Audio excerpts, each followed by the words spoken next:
आजकल हमें ऐसा देखने को मिल रहा है कि आपका ACL टीयर हो गया या आपकी लिगामेंट इंजरी हो गई, आपकी हम सर्जरी कर देंगे और आप 3 महीने पे खेल में वापस लौट जाएंगे, 6 महीने में आप फिर से वैसा खेलने लगेंगे। हम ये टेक्निक यूज़ करते हैं, हम वो टेक्निक यूज़ करते हैं। यूट्यूब पे ऐसे वीडियोस भरे हुए हैं।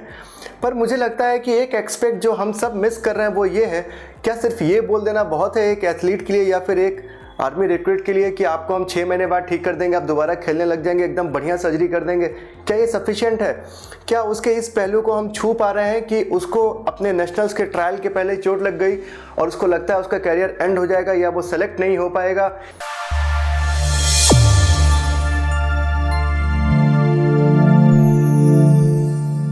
नमस्कार दोस्तों, मैं हूं डॉक्टर नीरज श्रीवास्तव। मैं एक ऑर्थोपेडिक सर्जन और स्पोर्ट्स इंजरी स्पेशलिस्ट हूं। मैं स्कोपी क्लिनिक वाराणसी में प्रैक्टिस करता हूं।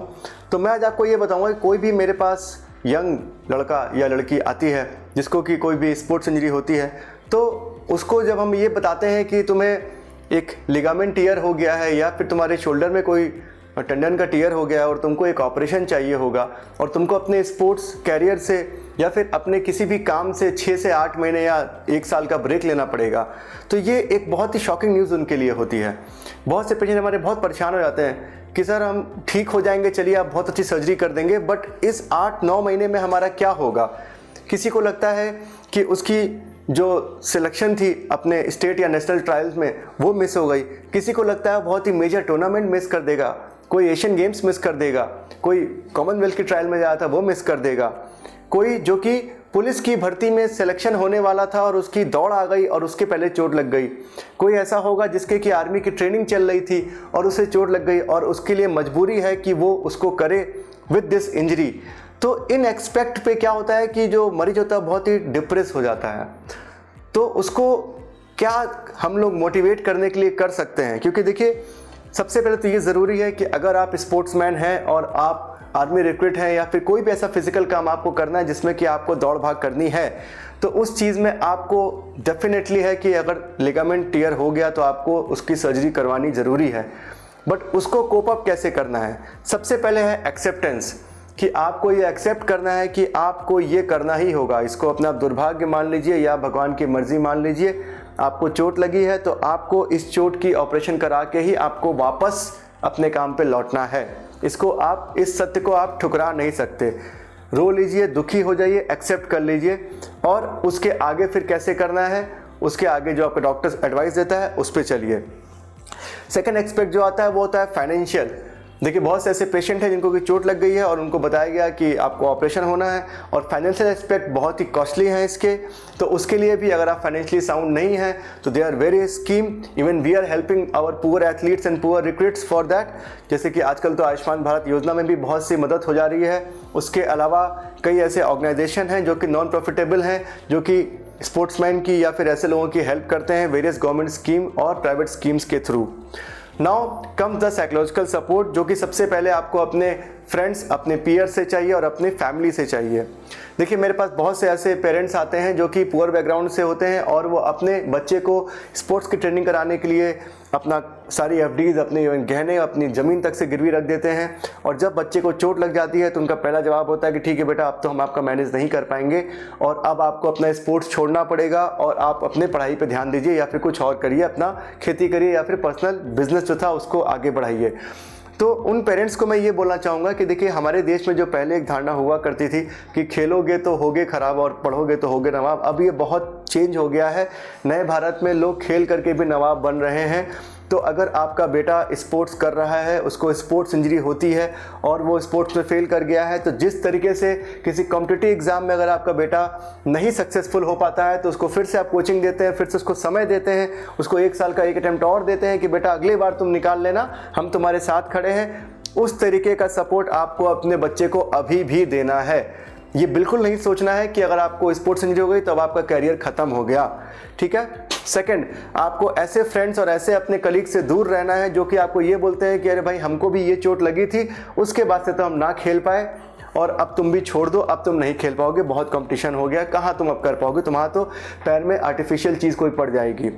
तो ये बिल्कुल भी नहीं सोच रहा है, क्योंकि आपको बताऊं मैं कि ऐसा कोई भी स्पोर्ट्समैन आपको नहीं मिलेगा। ऑलमोस्ट 99% स्पोर्ट्समैन ऐसे होंगे जिनको कि अपने पूरे करियर के दौरान कोई ना कोई मेजर स्पोर्ट्स इंजरी लगी है। ये होना ही होना है, बहुत ही विरले कुछ लोगों को छोड़ करके, क्योंकि आप अपने शरीर को इतना ज़्यादा इस्तेमाल कर रहे हैं, इतने ख़राब एंगल्स में और इतने ज़्यादा ट्रेनिंग दे रहे हैं और इतना कंपटीशन को आप फेस कर रहे हैं कि ये संभव ही नहीं है कि आपको स्पोर्ट्स इंजरी ना हो। तो ये बिल्कुल नहीं सोचना है कि sports injury is the end of your career. It is very common. आपको सिर्फ थोड़ी जानकारी होने की ज़रूरत है। आपको बताऊँ कि जितने भी टॉप स्पोर्ट्समैन आप जानते हैं, नॉट टू नेम, मतलब इवन इंटरनेशनल और नेशनल, चाहे आप रोनाल्डो लीजिए ब्राज़ील का सुपरस्टार, चाहे आप सचिन तेंदुलकर को ले लीजिए, है ना, चाहे आप अभी हार्दिक पांड्या को ले लीजिए, इन सभी लोगों को स्पोर्ट्स इंजरी लगी और इसके बाद इन्होंने सर्जरी करवा के और भी बेहतर परफॉर्म किया। राफेल नडाल लेटेस्ट एग्जांपल अभी देखिए, टेनिस सुपरस्टार। तो लिगामेंट इंजरीज होने के बाद actually came up even stronger. आपको सिर्फ क्या करना है, अपने नर्व्स को स्ट्रांग रखना है, डिप्रेशन में नहीं जाना है, ठीक है। तो आपको करना क्या है कि आपको ऐसे लोगों के बारे में पढ़ना है जिन्होंने स्पोर्ट्स इंजरी के बाद रिकवरी की, ठीक है। जो आपके पास 5 से 6 महीने मिलने वाले हैं आफ्टर योर सर्जरी, उसमें आपको सिर्फ अपने बॉडी पर ध्यान देना है, एक्सरसाइजेस पे ध्यान देना है, डाइट पे ध्यान देना है, डिप्रेसिव थॉट से बिल्कुल दूर रहना है, नेगेटिव लोगों से बिल्कुल दूर रहना है और ऐसे लोगों के बारे में पढ़ना है जिन्होंने इससे रिकवरी की। उनकी ऑटोबायोग्राफीज पढ़िए, उनके वीडियोस देखिए, आपको उससे बहुत पल मिलेगा। और सबसे अच्छा ये होता है कि अगर आपको कोई स्पोर्ट्स इंजरी लगी है तो आप जैसे सिमिलर स्पोर्ट्स इंजरी वाले जो आपके सर्किल में लोग हैं या आप जिस डॉक्टर से सर्जरी कराए हैं उनके पास जो लोग हैं उनके नंबर्स अपने पास रखिए, उनसे आप व्हाट्सएप पे कांटेक्ट में रखिए कि उनकी रिकवरी कैसी चल रही है, आपकी रिकवरी कैसी चल रही है। क्योंकि आपके रिकवरी के फेज़ में ऐसे बहुत से टाइम आएगा जब आपको डिप्रेशन होगा। जैसे कि आप जब एक्सरसाइजेस शुरू करेंगे तो आपको बहुत सीवियर पेन होगा, आपको लगेगा अब आपसे ये नहीं हो पाएगा, अब आपसे आपका घुटना नहीं मुड़ पाएगा, अब आपसे अपनी स्ट्रेंथ नहीं बनने वाली है। तो उस टाइम पर आपका वो कलीग जो कि किसी और प्रदेश में बैठा है, किसी और शहर में बैठा है, उससे आप कम्युनिकेट करेंगे, आप उससे बोलेंगे हमें ये दिक्कत हो रही है, वो भी आपको बोलेगा कि जी हाँ हमको भी यही सेम दिक्कत हो रही है, ठीक है। तो इस तरीके से आप कम्युनिकेट करेंगे और मोटिवेट करेंगे। हो सकेगा तो एक व्हाट्सएप ग्रुप बना सकते हैं। अगर आपको ऐसे कलीग्स नहीं मिल रहे हैं तो आप हमसे कांटेक्ट कर सकते हैं, हम आपको ऐसे लोगों से कांटेक्ट कराएंगे जो कि आप जैसी चोट से ही उबर रहे हैं और एक्सरसाइजेस कर रहे हैं। क्या क्या दिक्कतें उनको, आपकी पेन टॉलरेंस, डाइट, एक्सरसाइज, क्या क्या दिक्कतें आ रही हैं, क्योंकि आपको डॉक्टर से बेहतर आपका एक कलीग ज़्यादा बेहतर बता पाएगा कि उसको क्या क्या फेस करना पड़ रहा है अपने रिहैब, अपने रिकवरी पीरियड में। क्योंकि रिहैब बहुत ही लंबा 6 से 8 महीने होता है किसी भी स्पोर्ट्स इंजरी का सर्जरी के बाद में। तो ऐसे ग्रुप्स में अगर आप लोगों से बातें करते रहेंगे, आज सोशल मीडिया के ज़माने में आपको फिजिकल रूबरू होने की ज़रूरत नहीं है। इसका बहुत बड़ा फ़ायदा है कि आप उनसे बात कर सकते हैं, रोज़ बात कर सकते हैं तुम्हारी रिकवरी कैसी है। आप आपस में कुछ कंपटीशन भी बना सकते हैं कि हम तुमसे बेहतर कर लेंगे, नहीं हम आपसे बेहतर कर लेंगे। तो ये कंपटीशन आपको और हेल्दी रहेगा और आप सब साथ में रिकवर करेंगे। तो इससे आपको डिप्रेशन होने के चांसेस बहुत कम होंगे। इसके अलावा आप अपने डॉक्टर से बात करिए तो उनके भी रिकवर्ड पेशेंट जो कि आपके सीनियर्स जो कि आज खेल रहे हैं उनके बारे में बताएंगे, उनकी सक्सेस स्टोरीज होंगी, उनके टेस्टिमोनियल्स होंगे और उनको पढ़ करके आपको बहुत ही अच्छा लगेगा कि हाँ ऐसा उनके साथ भी हुआ था, उनका भी पैर नहीं मुड़ रहा था, उनको भी दर्द हो रहा था, उनके भी मांसपेशियाँ पतली हो गई थी, उनकी भी जंघा बहुत ही पतली हो गई थी, उसके बाद उन्होंने ये किया और उसके बाद वो अपने स्पोर्ट्स में वापस लौटे और वो एक मेडल जीत करके आए, गोल्ड मेडल जीत करके आए। क्योंकि मैं ऐसे बहुत से एथलीट्स को जानता हूँ जो कि स्पोर्ट्स इंजरी के बाद पहले से भी बेहतर हुए। किसी को स्टेट ट्रायल में चोट लगी, उसके बाद वो रिकवरी करके नेशनल्स खेल रहा है या फिर नेशनल टीम में सेलेक्ट हो गया, इंटरनेशनल मेडल आया। किसी को कुश्ती लड़ते वक्त स्टेट ट्रायल्स में चोट लगी और आज वो कॉमनवेल्थ का मेडलिस्ट है सर्जरी के बाद। तो ऐसे लोगों से आप मिलेंगे, आपको बहुत ज़्यादा आपको बूस्ट मिलेगा। क्योंकि कभी कभी मैंने देखा है कि ये और भी ज़्यादा आपके परफॉर्मेंस को निखार देता है। आप पहले से भी ज़्यादा बेहतर परफॉर्म करते हैं क्योंकि आप एक जिद पे आ जाते हैं। आप अपने आप को ये ठान लेते हैं कि अब मैं इससे निकलूंगा और पहले से भी बेहतर करूंगा, कोई भी ये चीज़ हमें नीचे नहीं कर सकती है। देखिए आज के ज़माने में जो लेटेस्ट हमारी जो सर्जिकल टेक्निक्स हो गई हैं वो इतनी अच्छी हो गई हैं कि आपको नियर नॉर्मल ला के हम खड़ा कर देंगे। आपको ये लगेगा ही नहीं कि आपके इस घुटने में कोई लिगामेंट की चोट हुई थी, आप बिल्कुल पहले की तरह ही उसको इस्तेमाल करेंगे। हाँ टाइम जरूर लगना है, बट आज के युग में कभी भी ऐसा मत सोचिए कि अगर कोई चीज़ चोट लग गई तब आप पहले की तरह नहीं हो पाएंगे। आप ऐसे लोगों से मिलकर ताज्जुब करेंगे कि क्या इनकी भी सर्जरी हुई थी। तो ऐसे लोगों से मिलना बहुत ज़रूरी है जो कि आपको मोटिवेट कर सकें और आपका बल बना सकें और आप स्पोर्ट्स में वापस लौट सकें।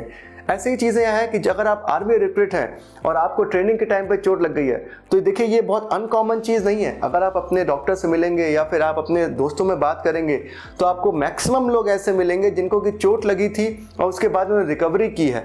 आप छुट्टी ले सकते हैं, या फिर अगर आपको मान लीजिए बहुत ज़रूरी है कि उस दौरान आपको ट्रेनिंग करना ही है, तो आप ऐसा कर सकते हैं कि डॉक्टर से मिलके क्या स्पेसिफिक आपको कोई ब्रेस या कोई बेल्ट दे सकते हैं जिससे कि आप अपनी सर्जरी को 3 से 6 महीना टाल सकते हैं और उसके बाद आप सर्जरी करा सकते हैं। तो ये सब चीज़ें आप अपने डॉक्टर से मिल सकते हैं। अगर आपको कोई प्रॉब्लम है तो आप हमें कॉन्टैक्ट कर सकते हैं, हम आपकी हेल्प करने वाले हैं इसमें। तो ये सब करके आपको हम बेहतर कर सकते हैं और वापस स्पोर्ट्स में लौटा सकते हैं। अब इन सब के बाद भी अगर आपको डिप्रेसिव थॉट्स आ रहे हैं और आपका मन लो हो रहा है, तो एक चीज़ जो कि बहुत ही अनकॉमन है हमारे देश में, जो कि बहुत ही लोग ध्यान नहीं दे रहे हैं, वो है स्पोर्ट्स साइकोलॉजिस्ट। देखिए, स्पोर्ट्स साइकोलॉजिस्ट का रोल एक बहुत ही इंपॉर्टेंट रोल है।